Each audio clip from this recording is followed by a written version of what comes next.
Hello दोस्तों, मैं उपेंद्र वीर सिंह और हम सीख रहे हैं आफ्टर इफेक्ट। आफ्टर इफेक्ट के अंदर हमने ये सारे ऑप्शन पढ़ लिए हैं, ये भी देख लिया है, कैमरा टेकर भी देख लिया है। और आज हम ये जो टूल बार के मेन टूल है इनके बारे में जानेंगे, ये क्या काम करते हैं और इनसे हम अपनी फुटेज को अच्छा या किस तरह प्रकार का चेंज दे सकते हैं। तो चलिए शुरू करते हैं। सबसे पहला टूल है हमारा, ये इससे बोलते हैं सिलेक्शन टूल। सिलेक्शन टूल का मतलब क्या होता है? सिलेक्शन टूल का मतलब एक सिंपल सा टूल, साधारण भाषा में कहा जाए तो यही है, जैसे हमने कोई टूल ले लिया, मान लीजिए हमने पेन टूल ले लिया। अब मैं इसको यहाँ पर कुछ वर्क कर रहा हूँ और वापस जाता हूँ तो ये इस तरह का दिखाई देगा। लेकिन अगर मैं दोबारा इस पे जाता हूँ तो ये फिर पेन टूल बन जाएगा। लेकिन मुझे पेन टूल नहीं चाहिए, मुझे कुछ और चाहिए था। तो मैं अगर इसे लेता हूँ तो ये इस तरह से बन जाता है। लेकिन अगर मैं ये भी नहीं लेता हूँ और मुझे ये भी इस तरह से यूज़ करना चाहता हूँ या मैं इसको छोटा बड़ा करना चाहता हूँ तो नहीं हो पाएगा। तो इसके लिए मुझे ये सिलेक्शन टूल लेना पड़ेगा। वो आप देखेंगे मैं इसको क्लिक करके छोटा बड़ा कर सकता हूँ। ठीक है, तो पहला तो हुआ ये। दूसरा क्या है, ये है बोलते हैं इसे हैंड टूल। हैंड टूल का क्या यूज़ है? हैंड टूल का ये यूज़ है, जैसे मैं सिलेक्शन लेता हूँ और इसे पूरी को इस तरह से उठा के नूर रखता हूँ। ठीक है, नूर रख देता हूँ। अब मैं इसको ज़ूम करके दिखाता हूँ आपको। जैसे मैंने 400% ज़ूम करा इसको और मैं इसको उठा के इस तरह से ऐसे रख रहा हूँ। ठीक, लेकिन अगर मैं हैंड टूल लेता हूँ और इसको उठा के इस तरह से रखता हूँ तो आप इसकी मूवमेंट देख सकते हैं कितने आराम से और कितनी, मतलब जो उसका वर्क एरिया है वो कितना यूज़ हो रहा है। तो हैंड टूल का यूज़ यही है कि आपने एक हाथ लिया, उसको उठाकर उसकी मदद से आप फुटेज को कहीं भी रख सकते हैं। लेकिन इसका सबसे बढ़िया फ़ायदा क्या होता है, तो मैं आपको इसको कंट्रोल जेड करके बताता हूँ। देखिए, मैं हम इसकी ओरिजिनल टाइम, सॉरी गड़बड़ हो गई थोड़ी सी, मैं पहले फुटेज ले आता हूँ।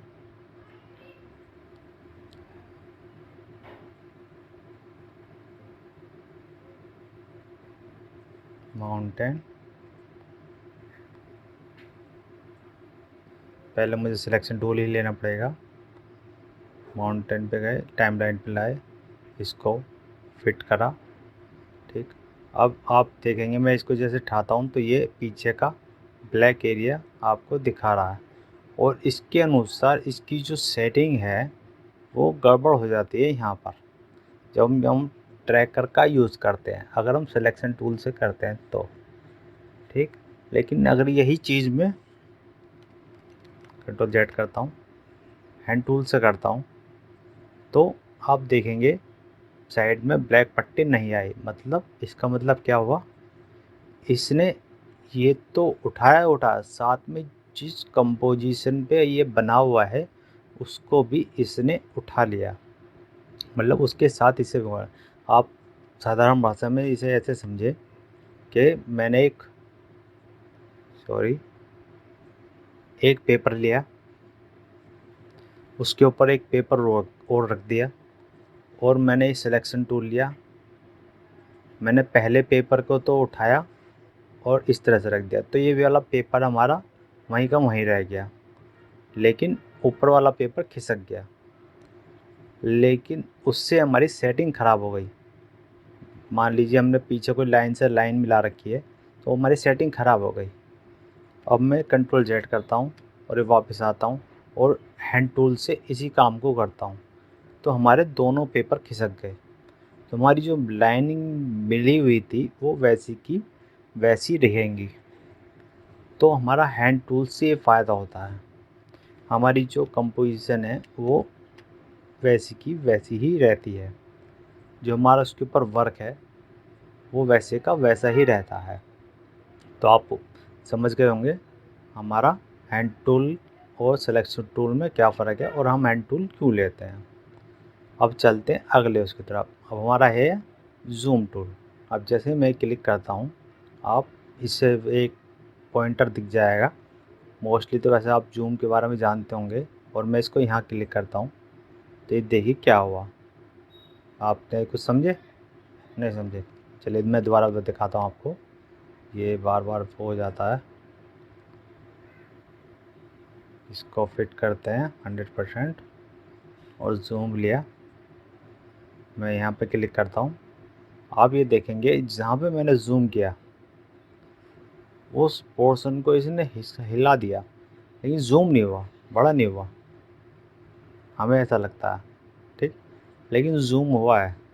उसका क्या मतलब है कि इसने उस पोर्शन को आपको सेंटर में ला कर रख दिया।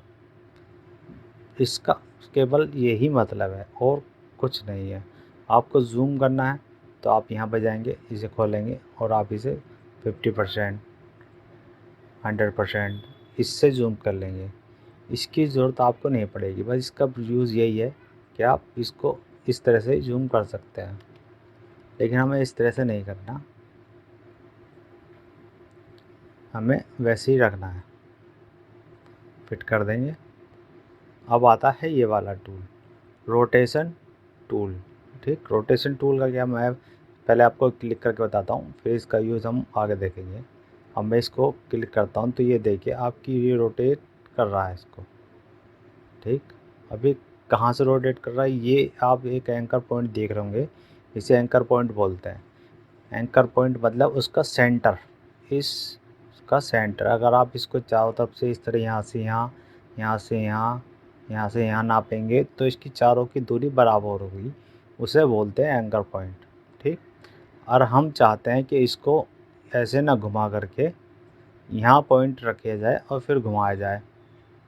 ठीक, अब पहले मैं उसको एंकर पॉइंट से पहले मैं एक चीज़ और बता दूं, अगर ये जैसे इस तरह से घूम रही है और हमें इसको थोड़ा सा फ्लिप करना है तो कैसे करेंगे? तो पहला मैं इसको 3D में कन्वर्ट करना पड़ेगा। वो कैसे करेंगे? यहाँ पे आप इस लेयर के सामने एक बॉक्स देख रहे होंगे, इस बॉक्स को क्लिक कर दें, बॉक्स को क्लिक कर दें। सॉरी गला सूख रहा है मेरा, इस वजह से थोड़ी आवाज़ ऐसी आ रही है। अब मैं इसको रोटेशन टूल को क्लिक करता हूँ और इसको हल्का से घुमाता हूँ तो आप ये देखेंगे ये इस तरह से पूरी राउंड हो गई है नी।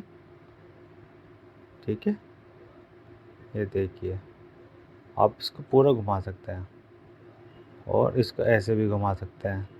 ऐसे घुमाइए, ऐसे घुमाइए, आप चाहे जैसे मर्जी घुमाइए, लेकिन घूमेगा ये अपने एंकर पॉइंट के ऊपर ही। ऐसे रखिए, ऐसे रखिए, ऐसे रखिए। ठीक, अब जैसे मैं इसको 3D को ऑफ करता हूँ तो क्या होता है, ये अपनी ओरिजिनल फॉर्म में आ जाता है। अब आता है ये क्या है, ये है 3D कैमरा। अब मैं इसको क्लिक करता हूँ, अब आप देखेंगे इसका यूज़ कुछ भी नहीं हो रहा। अगर मैं इसको 3D करता हूँ तो भी इसका यूज़ कुछ नहीं हो रहा। इसका यूज़ क्यों नहीं हो रहा? सिंपल सी बात है, ये जो कैमरा है ये हमारे इस लेयर के लिए नहीं है, ये है हमारा 3D वर्क के लिए। जब हम 3D वर्क पर काम करेंगे तो ये जब यूज़ में आएगा। जैसे मैं आपको बता दूं, दिखाऊं एक छोटा सा इस पर, तो ये से हमारी ये फुटेज है। अब ये हमारी है तो ये 3D, लेकिन हमें 2D में दिखाई दे रही क्योंकि ये रेंडर हुई हुई है। अब मैं यहाँ पे क्लिक करता हूँ, सॉरी पहले मैं एक सिलेक्शन टूल ले लेता हूँ, पहले ये ज़रा से हो जाने दीजिए। मैं एक सिलेक्शन टूल लिया और यहाँ पे सी एस, यहाँ पे सी स्पेयर आ गया, इसको उठाया और अपने इस फुटेज पे रख दिया। अब आप देखेंगे हमारी फुट जो कंपोजिशन बनी हुई थी और जो उसके ऊपर वीडियो थी ये एक स्पेयर में कन्वर्ट हो गई है। मैं इसको यहाँ करता हूँ और इसका स्केल थोड़ा सा बढ़ाता हूँ। ठीक, अब आप देख रहे हैं ये चीज़, ठीक है, स्पेयर में बन गई। कैसे किया मैंने ये? सी स्पेयर की स्पेयरिंग डाली इफ़ेक्ट और सर्च वाले ऑप्शन में और उस पर ला के छोड़ दिया तो ये हमारे स्पेयर में कन्वर्ट हो गया। अब मैं इसको कैमरा लेता हूँ, फिर अब फिर आपको क्लिक करके दिखाता हूँ, लेकिन ये अब भी वर्क नहीं कर रहा। ठीक, ये बेशक 3D है लेकिन वर्क अब भी नहीं कर रहा। क्यों नहीं कर रहा? क्योंकि ये केवल एक फुटेज है। तो इसका यूज़ हम कैसे कर सकते हैं? इसका यूज़ हम उन प्रोजेक्ट पे करेंगे जहाँ 3D ऑब्जेक्ट बनाएंगे। बनाने के बाद यहाँ पर लाएंगे, वो इस तरह के यूज़ हो गए, जैसे राउंड शेप में दिख रहा है हमको, उस तरह से यूज़ होगा और जब वो काम करेगा। ठीक है, तो फिलहाल इसको रोक देते हैं, छोड़ देते हैं यहीं पे। सिलेक्शन टूल लेते हैं वापस से और इसको हम कंट्रोल जेड करते हैं। हम चलते हैं अगले उसके ऊपर। अगला आप ये देख सकते हैं, ये pen behind tool, anchor point. ठीक है, नाम देख रहे हैं एंकर पॉइंट। एंकर पॉइंट जैसे मैं आपको बता रहा था, ये वाला पॉइंट जो है इसको एंकर पॉइंट बोलते हैं। अब मान लीजिए मुझे फोटोज़ को जैसे यहाँ से राउंड हो रही थी, मुझे यहाँ से इस तरह से राउंड करनी है, ये इसका एंकर पॉइंट यहाँ रखना है। तो कैसे रखेंगे? इसको उठाएंगे, यहाँ से पकड़ेंगे और इसको उठा के यहाँ रख देंगे। ठीक, अब रोटेशन टूल लेंगे फिर दोबारा से, ये लिया और मैं इसको क्लिक करूँगा तो अब आप देखेंगे ये कहाँ से क्लिक हो रहा है। ठीक है, देख रहे हैं आप। अब मैं इसकी 3D लेयर को हटाता हूँ, फिट हो गया। अब आप ये फिर देखेंगे तो जैसे एक कैलेंडर पे कील टांग दी और वो कैलेंडर हिल रहा हो। समझ गए आप एंकर पॉइंट क्या काम करता? ठीक है, चलिए अब बढ़ते हैं अगली तरफ, आगे की तरफ। हमारा एंकर पॉइंट हो गया। अब ये क्या चीज़ है? ये हैं एक तरह के मास्क। मास्क की कुछ शेप बनी हुई है ये। अब इसका यूज़ कैसे होगा, उसके लिए मैं आपको दो फुटेज लानी पड़ेगी मेरे को। पहले एक तो आई हुई है, एक को ले लेते हैं।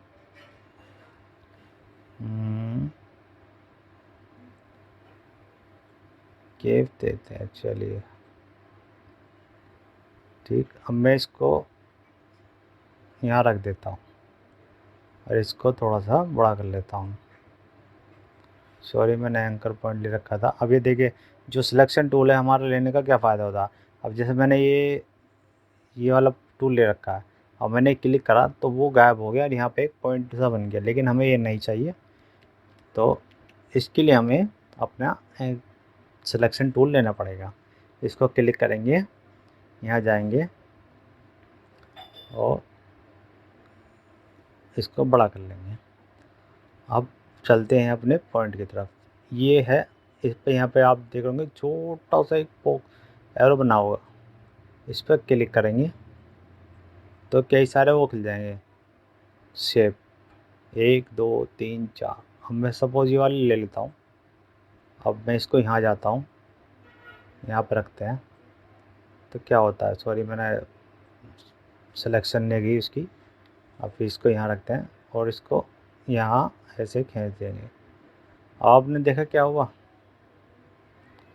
जिस फुटेज के ऊपर किया मैंने उसका केवल इतना ही हिस्सा नज़र आ रहा है, बाकी नहीं आ रहा। मैं इसको यहाँ पे पोर्शन इसको राउंड करता हूँ तो वो पोर्शन दिखाई दे रहा है जिस पे मैंने स्टार शेप वाला पोर्शन बनाया। अब मैं इसको हल्का सा अगर बड़ा करूँ तो फिर क्या दिखेगा हमें, देख रहे हैं आप। ये देखिए, अब मान लीजिए मुझे उल्टा करना है कि जो मैंने शेप बनाई है वो तो अनविजिबल रहे और जो उसके साइड का एरिया वो विजिबल हो जाए। ये कैसे करेंगे फिर हम? तो यहाँ मार्क्स बने हुए हैं, देखिए इस फुटेज पे जाएंगे, यहाँ मार्क्स आ गया। मार्क्स के ऊपर जाएंगे, यहाँ पे आप इसकी सीध में जाएंगे तो इन्वर्टेड लिखा है। ठीक, इस पर क्लिक कर देंगे। अब आप देखेंगे जहाँ भी स्टार की शेप थी, वो मैं थोड़ा सा इसको फुटेज को ऐसे रख देता हूँ, स्टार की शेप थी वो तो हमें छोड़कर बाकी एरिया दिख रहा है।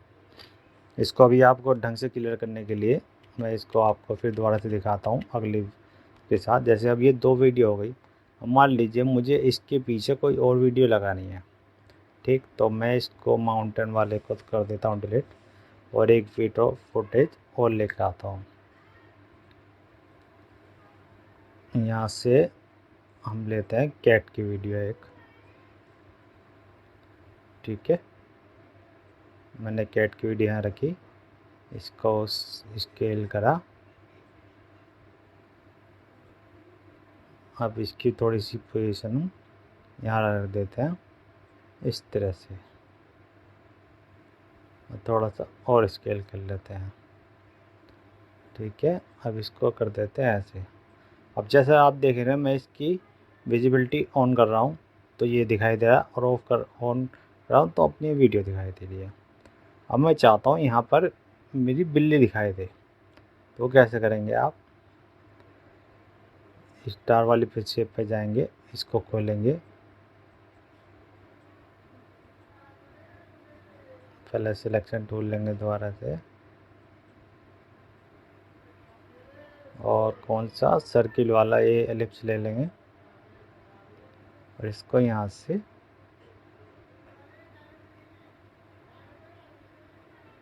खींच देंगे, ठीक है।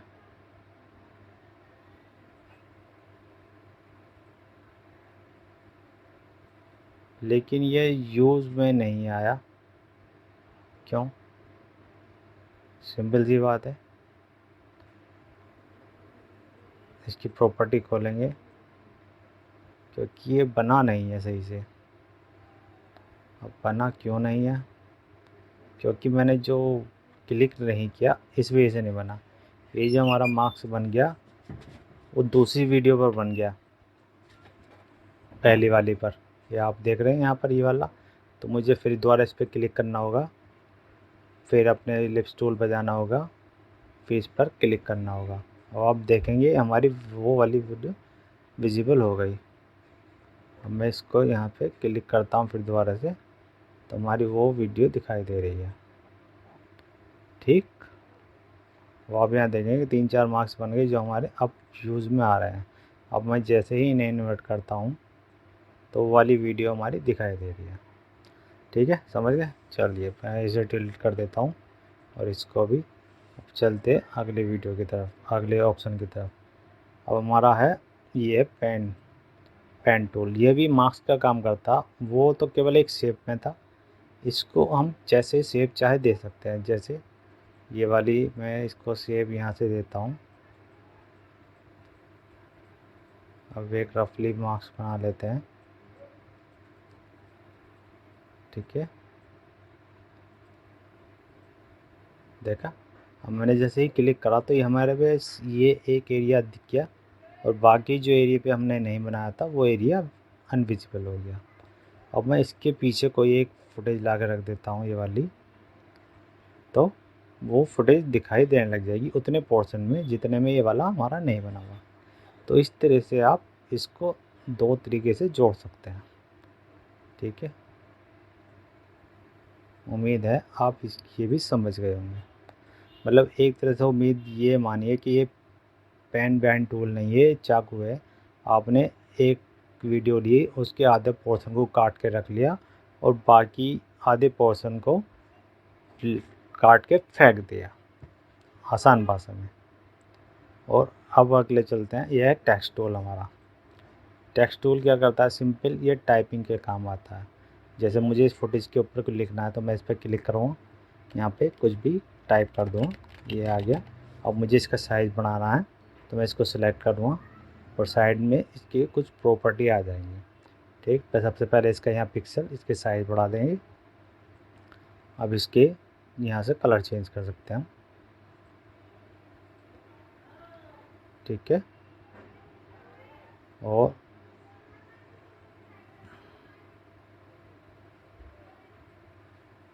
इसकी लेंथ थोड़ा सा बढ़ा सकते हैं और थोड़ा सा बोल्ड कर सकते हैं, थोड़ा सा ऊपर, ये नीचे के लिए, ये दाएं और बाएं के लिए, ठीक है। आप जैसे ही प्रैक्टिस करेंगे आप समझ जाएंगे, ठीक है।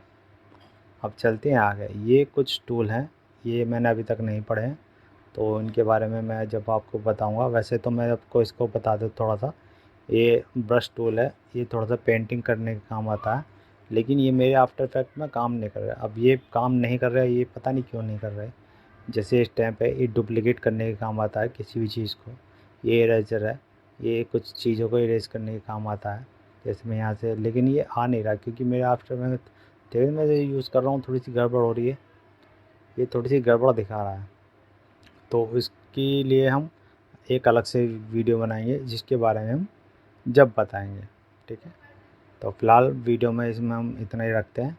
और हम एक मार्क्स का इस चीज़ का एक, क्योंकि इसके अंदर ही एक अलग ही वीडियो का कोर्स है जिसके बारे में हम एक अलग वीडियो, सेपरेट वीडियो बनाएंगे।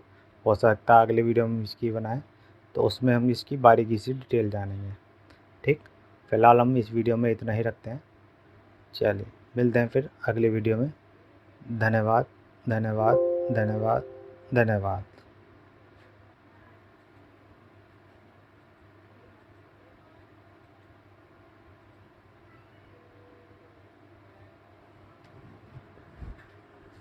हाँ भाई छोरे।